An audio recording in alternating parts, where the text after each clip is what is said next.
John 18. When he had finished praying, Jesus left with his disciples and crossed the Kidron Valley. On the other side there was a garden, and he and his disciples went into it. Now Judas, who betrayed him, knew the place, because Jesus had often met there with his disciples. So Judas came to the garden, guiding a detachment of soldiers and some officials from the chief priests and the Pharisees. They were carrying torches, lanterns, and weapons. Jesus, knowing all that was going to happen to him, went out and asked them, "Who is it you want?" "Jesus of Nazareth," they replied. "I am he," Jesus said. And Judas the traitor was standing there with them. When Jesus said, "I am he," they drew back and fell to the ground. Again he asked them, "Who is it you want?" "Jesus of Nazareth," they said. Jesus answered, "I told you that I am he. If you are looking for me, then let these men go." This happened so that the words he had spoken would be fulfilled, "I have not lost one of those you gave me." Then Simon Peter, who had a sword, drew it and struck the high priest's servant, cutting off his right ear. The servant's name was Malchus. Jesus commanded Peter, "Put your sword away. Shall I not drink the cup the Father has given me?" Then the detachment of soldiers with its commander and the Jewish officials arrested Jesus. They bound him and brought him first to Annas, who was the father-in-law of Caiaphas, the high priest that year. Caiaphas was the one who had advised the Jewish leaders that it would be good if one man died for the people. Simon Peter and another disciple were following Jesus. Because this disciple was known to the high priest, he went with Jesus into the high priest's courtyard, but Peter had to wait outside at the door. The other disciple, who was known to the high priest, came back, spoke to the servant girl on duty there and brought Peter in. "You aren't one of this man's disciples too, are you?" she asked Peter. He replied, "I am not." It was cold, and the servants and officials stood around a fire they had made to keep warm. Peter also was standing with them, warming himself. Meanwhile, the high priest questioned Jesus about his disciples and his teaching. "I have spoken openly to the world," Jesus replied.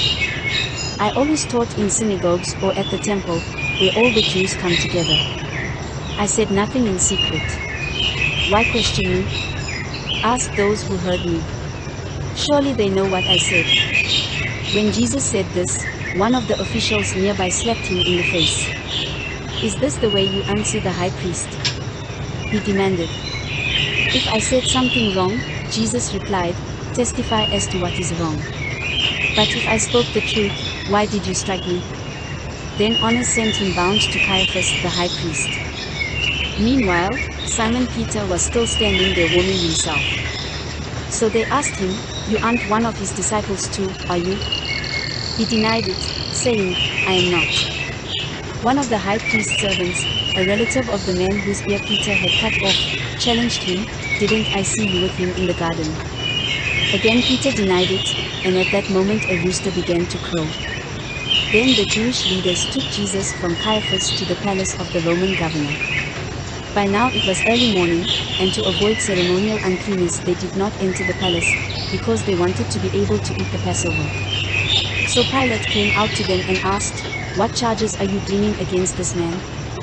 "If he were not a criminal," they replied, "we would not have handed him over to you." Pilate said, "Take him yourselves and judge him by your own law."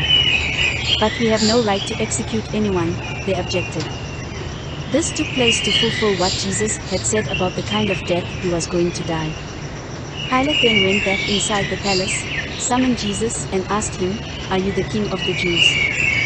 "Is that your own idea?" Jesus asked, "or did others talk to you about me? Am I a Jew?" Pilate replied, "Your own people and chief priests handed you over to me. What is it you have done?" Jesus said, "My kingdom is not of this world. If it were, my servants would fight to prevent my arrest by the Jewish leaders. But now my kingdom is from another place." "You are a king, then?" said Pilate. Jesus answered, "You say that I am a king. In fact, the reason I was born and came into the world is to testify to the truth. Everyone on the side of truth listens to me." "What is truth?" retorted Pilate. With this he went out again to the Jews gathered there and said, I find no basis for a charge against him. But it is your custom for me to release you one prisoner at the time of the Passover. Do you want me to release the king of the Jews? They shouted back, No, not him. Give us Barabbas. Now Barabbas had taken part in an uprising.